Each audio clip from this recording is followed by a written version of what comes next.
할렐루야! 사도행전은 엄밀히 말하면 성령행전입니다. 성령님이 임하시고 성령님 그분이 우리 사도들을 통해 행하신 일을 기록한 것이니까 말입니다. 그런데 성령님은 무계획적으로 일하지 않으세요. 또 상황에 따라 계획이 달라지시는 것도 아닙니다. 그분은 온 세상을 지으시고 운영하시는 하나님이시기에 모든 상황에 주도권을 갖고 역사를 이끌어 가십니다.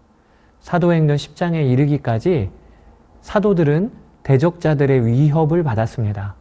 교회는 핍박 가운데 흩어지기도 했습니다. 그러나 이런 모든 공격에도 불구하고 하나님의 계획은 전혀 요동함이 없이 진행되어 왔음을 우리가 보았지요.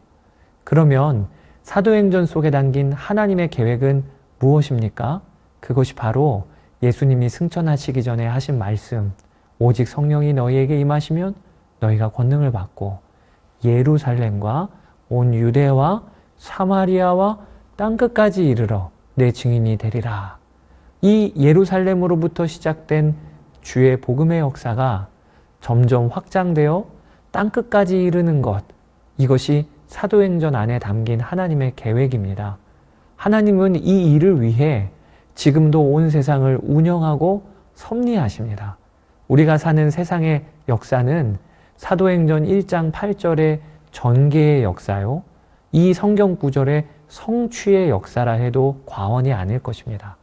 어제 읽었던 사도행전 9장까지 우리는 예루살렘과 온 유대와 사마리아에 십자가 복음이 전파되는 과정을 살펴보았지요.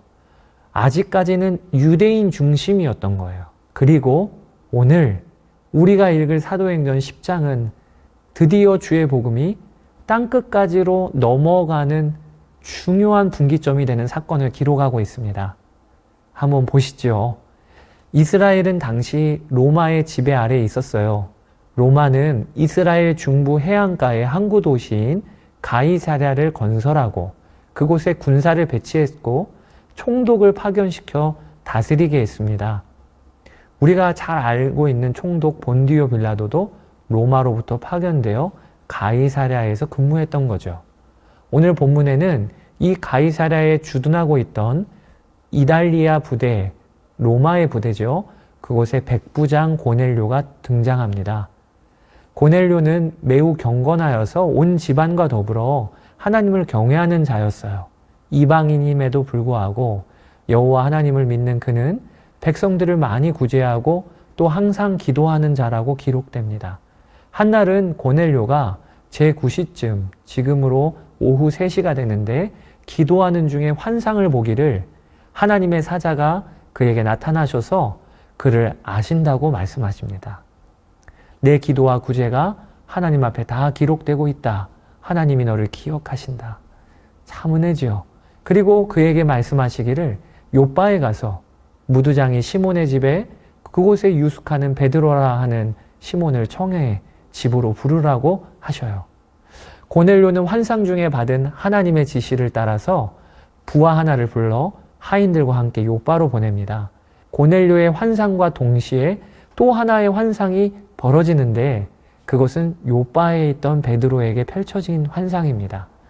베드로는 제6시, 지금으로 하면 정오 시간에 옥상에 올라가 기도하고 식사 시간이 되어 시장할 때 환상이 그에게 펼쳐집니다. 근데 환상의 내용은 우리가 잘 알지요. 하늘에서 보자기가 내려와 보자기가 열리니까 그 보자기 안에 각종 짐승과 기어다니는 것, 공중에 나는 것들이 들어있는 겁니다. 그러면서 한 소리가 들리기를 베드로야 일어나서 잡아먹으라. 이게 환상이었죠.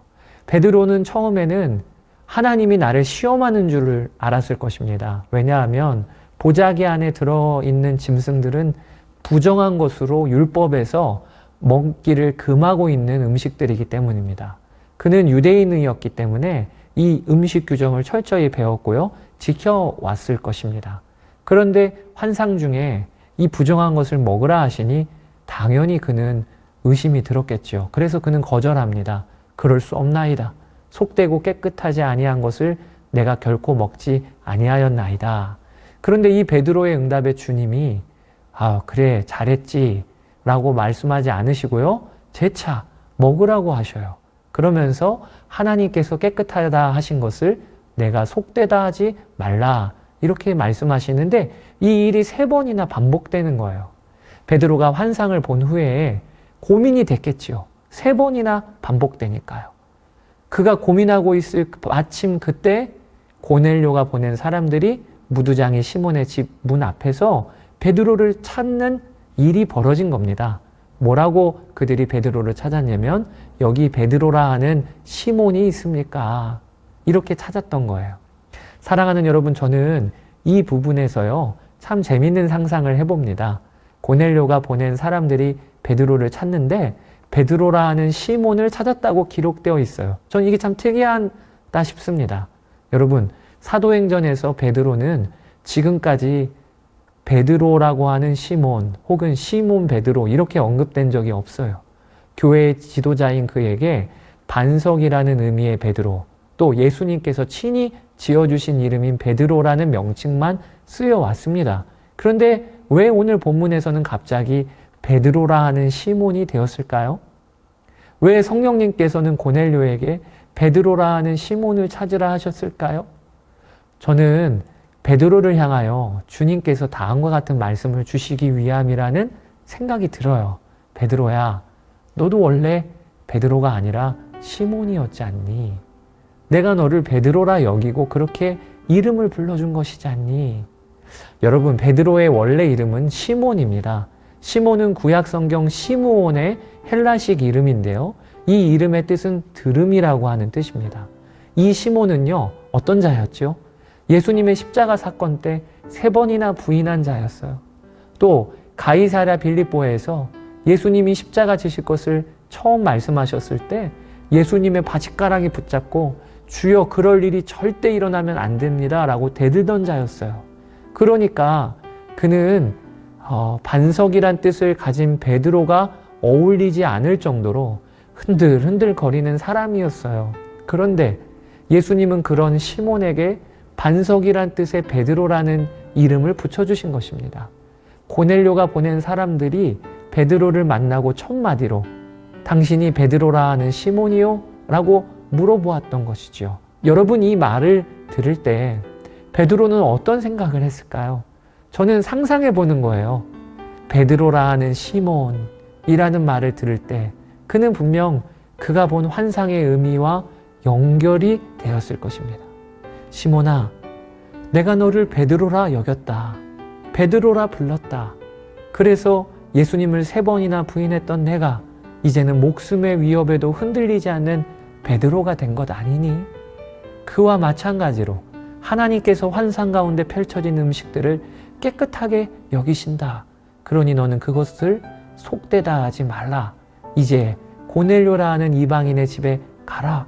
내가 알 것이 음식 환상과 마찬가지로 내가 부정하다 여기는 이방인들을 내가 정결한 자로 여기겠다. 그러니 너는 그들을 부정하다 하지 말라. 그에게 이런 주의 음성이 들리지 않았을까요? 베드로라 하는 시몬이라는 말씀을 보면서 저는 죄인인 나를 부르셔서 의롭다고 여겨주시는 예수 그리스도의 십자가 때문에 의롭다고 여겨주시는 하나님의 은혜가 붙잡아지는 거예요. 오늘도 저는 시몬인 나를 보시며 베드로라 불러주시는 하나님의 은혜를 받으며 살고 있다고 믿습니다. 그리고 그것을 알게 되니까 내 주위에 부정하다고 여겨지는 사람 중 누구라도 내가 품지 못할 자는 없구나 라는 생각이 듭니다. 주님이 나도 그렇게 여겨주시거늘 나도 나의 형제 자매들을 그런 눈으로 바라보는 일이 필요한 것이지요. 이제 고넬료가 보낸 사람들이 무두장의 시몬의 집에 옵니다. 베드로는 성령님의 말씀을 듣습니다. 일어나서 그들과 함께 가라. 내가 그들을 보내느니라. 이렇게 베드로는 이방인 고넬료의 집으로 갑니다. 평소에는 꿈도 꾸지 못할 일이 성령님의 강권하심으로 벌어진 것입니다. 고넬료는 그의 친척과 친구들까지 다 모아서 베드로를 기다리고 있고 그에게 말씀을 요청합니다. 베드로는 나사렛 예수 그리스도가 죽으시고 부활하셨다는 복음, 그분이 모든 사람을 재판하시는 분이시며 죄를 사하시는 분임을 선포합니다. 놀라운 것은 이 베드로의 설교 사역을 통해 성령님이 임하셨다는 거예요. 이것은 지금까지 없었던 일입니다. 오순절 성령 강림 절에는 기도 중에 성령님이 임하셨고요. 사마리아 지역에서는 사도들의 안수 사역 중에 성령님이 임하셨어요. 그런데 이렇게 말씀 사역 중간에 성령님이 임하신 것은 고넬료의 경우가 처음이었습니다. 저는 말씀 사역자로서 늘 마음에 품고 있는 장면이 이것이라 오늘 본문은 저에게 참 특별해요. 또 특이한 것은 성령님은 오순절 마가다락방에 제자들에게 임하셨던 것과 똑같이 고넬료의 집안 전체에게 임하셨다는 것입니다. 고넬료 한 사람만 성령의 충만함을 받은 게 아니고요. 모든 그 집안에 모여있던 사람들이 성령 세례를 받았어요. 그래서 오늘 본문을 제2의 오순절 사건이라 말하게 되는 것입니다.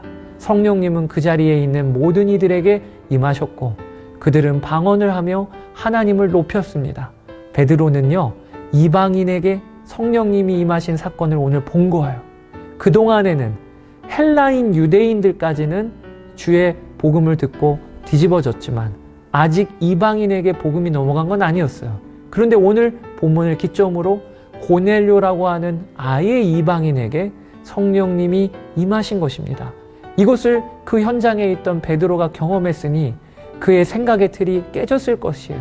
하나님은 참으로 한 민족의 하나님이 아니라 모든 민족, 모든 나라의 하나님이시구나.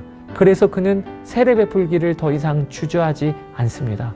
사랑하는 여러분, 이렇게 주의 복음이 땅끝까지로 넘어가는 일이 시작된 것입니다.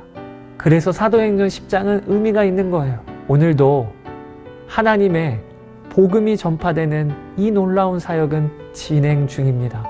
이 일에 동참하시고 쓰임받는 여러분 되시기를 주의 이름으로 축복합니다. 감사합니다. 11장에서 뵙겠습니다.